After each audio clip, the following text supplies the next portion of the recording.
예 변호사님, 네.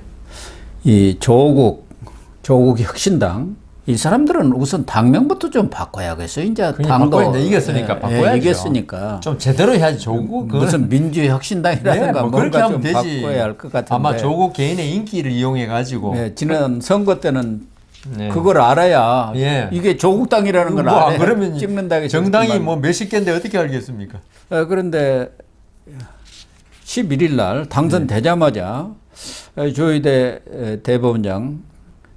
대법원에서 상고심 재판부를 지금 배당을 했지 않습니까? 예. 3부면 이제 소부라고 하지 않습니까? 소부에. 그래서 입시비리, 감찰 무마 의혹 등에 대한 이 본격적인 심리라고 합니까? 예. 심리에 들어갔는데 엄상필 대법관이 주심이네요. 그리고 노정희, 이흥구, 오석준 이 세 분의 대법관이 배심입니까? 배심은 아니고요. 대부분 그렇게 하지 않고 그냥 동등합니다. 동등하고. 네. 주심만 읽고 네. 재판장하고 주심은 다르고 그다음 나머지 두 분은 그냥 참여하는 거고. 네. 네. 이것은 조희대 대법원장이 뭔가 단죄를 좀 해야겠다는 생각인가요? 아니면 정상적인 절차인가요? 정상적으로. 네, 순서에 따라서 사건 번호에 따라서. 그런데 지금 그동안에는 여 변호사님도 그렇고 대다수 사람들이 이것은 뭐 다 끝났기 때문에 네. 길어봤자 한 3, 4개월 그래서 조국이가 큰 배지를 한 2-3달 이상 못 달 거다 했는데 이번에는 뭐 1년 올해 안에나 뭐 나올 거다 이렇게 하는데 그렇게 오래 걸릴 사안입니까? 그러니까 대법관의 어떤 의지죠. 의지. 엄상필 주심 대법관, 사실 대법원에 이제 1, 2, 3부가 있습니다. 4분씩 3분, 12명이 하고 대법원장이 있고, 한 분은 행정처장이고 이러는데, 그 4분 중에 사실적으로 그 사건을 다루는 분은 주심 대법관입니다. 주심 대법관 밑에 연구관들이 사건을 기록 검토하고 이제 보고서를 올리고 하죠. 그러니까 주심 대법관이 저도 대법원에 있을 때 보면 대법관님이 이 기록 한번 가져와 봐라 보고 먼저 해라 그러면 그거부터 해야 돼요. 예. 사건 순서대로 저희들 그 연구관실 캐비넷에는 기록이 한 캐비넷, 2캐비넷 가득 쌓여 있습니다. 그러겠죠. 그래서 이제 대부분은 사건 순서대로 번호 순서대로 하는데 대법관님이 관심을 가진 사건이 있어요. 그건 대법관님이 이야기하면 먼저 보고서를 기록 검토 올려야 되거든요. 대법관의 의지가 가장 중요하죠. 그런데 이제 엄상필 대법관님은 보면 저기 대법관은 그 정경심 씨 항소심에서 사건을 담당했던 그 유죄 징역 4년 그대로 했던 대법관이죠. 아니 그러니까 오래 걸릴 필요가 없잖아요. 그러니까요. 사건이 정점이 좀 갔고 그때 그 정경심 씨도 그 왜 하드디스크인가 그 문제가 증거 능력이 없니 그게 제일 큰 쟁점이었어요. 그런데 조국이 그게 아닌 걸로 안 받아들이니까 포기를 하고 이제 나는 다른 방법을 법률적인 것 그러니까 아닌 다른 방법으로 간다 그랬죠. 비법률적인 방법을 해야 됐는데 그래서 그 어떤 저는 이 사건에 대해서 이제 엄상필 대법관이 정경심 씨 사건을 맡았으니까 어떤 여기에 대해서 선입견을 가지고 있다. 조국 아마 대표는 그렇게 주장하고 싶어도 이 사건이 아무리 관련 사건이라도 사건 자체는 법률적으로 별개의 사건입니다. 그래서 전신관여 법관이라고 할 수가 없어요. 전신관여 법관은 못하게 돼 있거든요. 만약 엄상필 대법관이 고등에서 이 조국 씨 사건을 갖다가 심리했다가 하고 판결 내리고 대법관이 돼가지고 했다면 못하죠, 이거는. 그런데 이건 정경심 씨 사건이기 때문에 오히려 엄상필 대법관이 하는 게 조속한 결론을 내는 데는 맞다. 왜냐하면 정점을 다 알고 자기가 다 심리해봤으니까. 그렇게 해서 좀 그런 것도 고려해서 배당을 하지 않았을까요? 그렇지는 않을 거예요. 이거는 기계적이기 때문에 뭐 그런 건 아니고 오히려 이흥구 이분이 뭐 대학 동기인 같아요. 조국과 입학 동기고 법대에서 편집부 피데스라고 그 법대 학술지가 있는데 그 학생들이 만드는 거기에 이제 대학 동기니까 회피를 해야 되지 않느냐 그거 있는데 글쎄요 그 뭐 대학 동기가 한두 명입니까? 그런데 전에도 말씀하셨지만 이 소부에서 4명이 물론 주심이 제일 중요하겠습니다만 네 분이 합의를 못하면 전원합의로 가지 않습니까?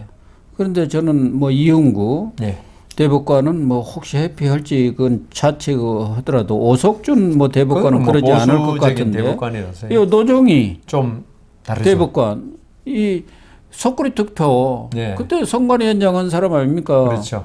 조국 변호인 김칠천 변호사하고 사법연수원 동기고 법무부인 다산에서 함께 일한 사람이니까 이거 끌어주려면은 시간을 끌어야겠다 하면은 의견을 달리 해가지고 했는데 전원 합의로 또 갈 거야. 근데 결국은 이 사건에서 가장 큰 쟁점은 있죠. 이건 좀 법률적인 거죠. 어렵지만 네. 좀 들어주십시오. 시청자들이 그러니까 사실 인정은 끝났어요. 이 뭐 조국 대표가 어떻게 다만 쟁점이 아까 말씀드린 결국 그거였잖아요. 그 하드디스크 그게 증거 능력이 있냐 없냐 이게 과연 정경심 씨 거냐 아니면 대학 거냐 예. 뭐 이런 게 그런데 그 정경심 씨 허락도 안 받고 줄 수 있느냐 뭐 이런 거거든요. 여기에 대한 법률적 쟁점이 제일 큰 겁니다. 그거는 저는 합의체 충분히 갈 수 있어요. 네. 거기에 대해서는 이거는 정경심 씨 입회하에 해야지 대학에서 마음대로 줄 수 있느냐 뭐 이런 식으로 압수수색 여기에 대해서 절차적 위배 이거는 법원에 크게 보거든요. 이게 또 중요한 증거가 됐고 그래서 할 수 있는데 이 법률적 쟁점에 대해서는 노정희 대법관이 이거는 증거 능력이 없는 것 같다 이렇게 하면 전원 합의체 가야죠. 그렇게 되면은 가는데 예. 이게 정경심 씨도 대법원까지 가서 판결을 확정됐잖아요. 거기에 쟁점이 나와버렸단 말입니다. 그러면 노정희 씨가 아무리 진보 쪽이고 봐주고 싶어도 자기도 양심이 있죠. 이거 어떻게 대법원 확정 판결 난 그 쟁점에 대해서 이미 판결 난 걸 할 수가 없죠. 그러네요. 예, 대법원에서 이미 판결이 났으니까 정경심에서. 그래 쟁점이 그때 이재명 대표의 예. 그 옛날에 정신병원 입원 문제 그건 대법원 판결이 없었다고요.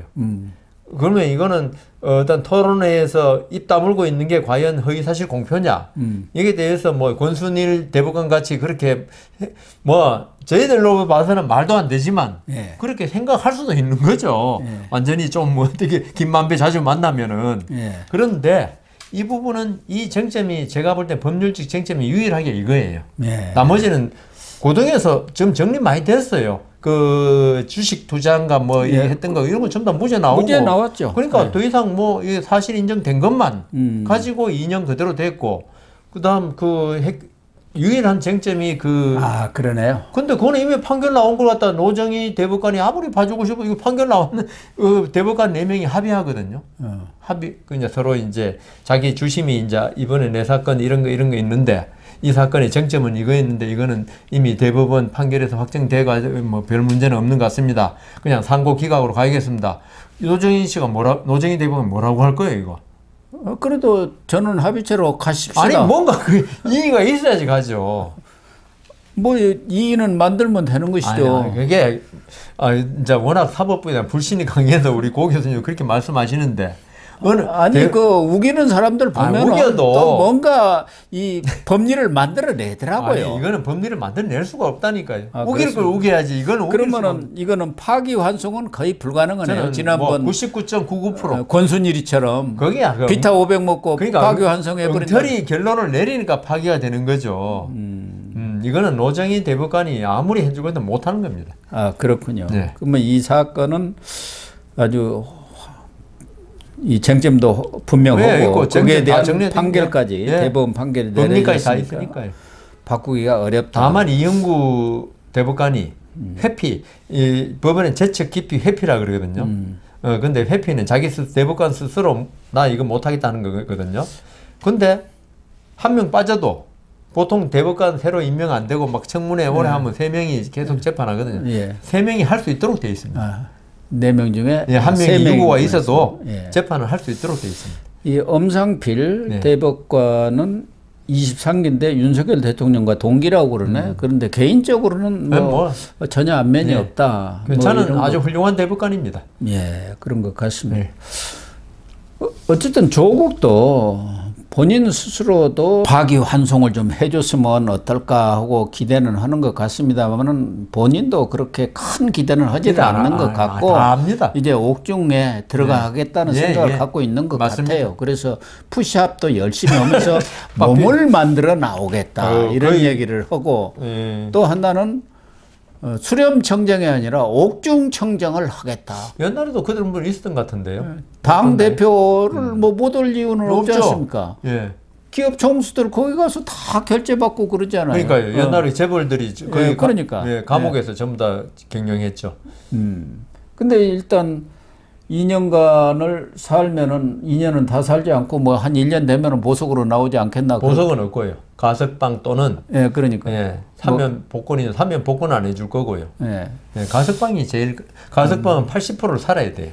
근데 일단 그렇게 확정 판결을 받아서 2년간 가석방이든 뭐든 징역을 살면은 5년간 피선거권이 없으니까 2027년에는 못 나오는 거 아니에요. 그렇죠. 그러니까 이재명이가 자꾸 조국에 대해서 무슨 선명 경쟁하고 그럴 필요도 없네요. 잘 껴안으면서 이렇게 포용하는 척 하면서 이렇게 흘러가면 최고네. 근데 이재명 대표는 자기 발등에 불이 더 급한데요, 뭐. 그래도 이제 조국 혁신당과는 뭔가 여러 가지로 협력을 해야 할 부분, 관계 설정이라는 게 또 필요한 부분들이 많이 있지 않습니까? 일단 175석이기 때문에 조국이 협조를 안 하면은 패스트트랙이라든가 뭐 여러 가지 협조를 해야 할 부분들이 많아요. 180석이 그렇죠. 돼야 다 오케이가 되지 않습니까? 그렇죠. 필리버스터 해도 그냥 중단시켜버리고 24시간 내로 종료. 그래서 결국은 조국 대표가 얼마나 빨리 판결을 받느냐겠죠. 그래서 조국은 감옥에 있으면서 대리 청정 옥중 청정을 할 생각을 하고 그걸 노리고 있는 것 같아요. 그래서 지금 교섭단체도 한번 구성해 볼까. 지금 이제 모아야죠. 12석 아닙니까? 그러면 8석이 있어야 하거든요. 그래서 조국은 하나 주장하는 것은 교섭단체를 꼭 20석으로 할 필요가 뭐 있느냐. 국회법 고쳐갖고 한 14석으로 하든가 좀 줄이자. 10석으로 하든가 이런 얘기도 하고 있고. 하나는 지금 12석이니까 진보당이 3명이에요. 그 다음에 새로운 미래가 또 하나 있어요. 16. 기본소득당 이번에 같이 들어갔지만 이 사람들은 이제 용해인이라고 또 기본소득당으로 분리해서 나오게 되어 있어요. 용해인. 사회민주당 여기도 또 이제 분리해서 한창민이라고 있어요. 이것만 해도 6석 아닙니까? 2석만 가져오면 돼요. 그런데 시민사회 추천으로 이번에 더불어민주연합으로 들어간 사람이 2명이 있어요. 선희와 김윤. 이 사람들이 오면 딱 20석이 됩니다. 이준석하고는 하기가 좀 어렵다. 너무 다르니까. 이준석도 이번에 거기에 잘못 발을 들여놨다가는 지난번 이낙연이라고 해가지고 망한 것하고 비슷한 상황이 올 수가 있는데 이 사람들만 모아도 딱 20명이 돼요. 그러니까 이 더불어민주연합 이 사람들이 합당을 안 가고 나 안 간다. 이건 별도 정당 아닙니까? 유성이지만. 그렇죠. 그러면 이게 가능해요. 그래서 지금 조국도 이 문제를 이제 당선자 워크숍을 하면서 깊이 논의해 보자. 그래서 국회에서는 교섭단체를 갖고 있는 것도 아닌 것은 천양지차예요. 각 위원회 간사들이 딱 교섭단체가 있으면 들어서고 그러면 협의를 해야 하거든요. 뭐 상임위 운영이고 뭐든. 그리고 예산이라든가 또 사무실이라든가 이런 게 전혀 달라버려요. 그렇기 때문에 교섭단체를 갖는 것은 아주 중요하고 특히 이제 3명이 원내대표가 만나면 이 사람이 한쪽이 어디에 소리냈다 해서 완전히 의견이 결정이 나버리지 않습니까? 특히나 뭐 법사위 같은 경우 그거 할 때 그 야당이 구성할 때 한 명은 이렇게 조국 쪽으로 갖다가 넣게 돼 있잖아요. 두 명이 그런데 한쪽이 안 한다 그러면 패스트트랙도 못 하잖아요. 아무것도 못. 그러니까요. 그러니까 조국으로서는 캐스팅 보트를 질 수 있다. 보면은 잘 이렇게 연합을 하면은 할 수가 있는데 하나는 이 진보당이라든가 이 사회민주당 또 시민사회 추천 이 사람들의 성향이 전혀 다른 사람이면은 잘못하다가는 발목이 잡혀가지고 이 사람들 판 만들어주는 거 아니냐. 그러니까 뭐 내부에서는 그런 얘기도 나오고는 있는 것 같습니다. 그게 너무 쉬운 건 아닌 것 같아요. 좀 봐야 할 것 같지만 그렇습니다. 이 계산상으로는 충분히 되죠. 계산상으로는 충분히 20명 교섭단체도 구성할 수가 있다. 과거에도 전혀 다른 정당들이 구성을 해가지고 예. 한 경우도 있었습니다. 좀 전에 말씀하신 교섭단 되느냐 안 되느냐 워낙 중요한 거기 때문에 예. 뭐 이념이고 뭐 관계없이 예, 그렇게 할 수 그러니까 있죠. 거기 모여가지고 각자 이제 역할 맡아서 원내대표만 하나 선출해 놓으면은 뭐 얼마든지 할 수 국회 예산도 쓸 수 있는 게 훨씬 달라지잖아요. 완전히 예. 달라져 버리죠. 대우가 다르죠. 예. 당 대표실 탁 있죠. 의원 회의실 있지 뭐 쫙 달라져 버립니다. 애우가 전혀 다르죠. 그렇군요. 그래서 교섭단체를 어떻게든 어떻게 만들려고. 만들려고. 어쨌든 조국은 지금 살판이 났습니다. 네, 어쨌든 예. 감옥에 가더라도 거기에 앉아서도 콧노래 부르고 있을 콧노래는 못 부릅니다. 힘듭니다. 아, 그렇습니까? 제가 힘들죠. 감옥은 또 안 갔다 와가지고. 아, 감옥 가지만 감옥 간 거. 경찰서 뭐 그런 데는 좀 가봤습니다만은. 감옥 힘듭니다. 예.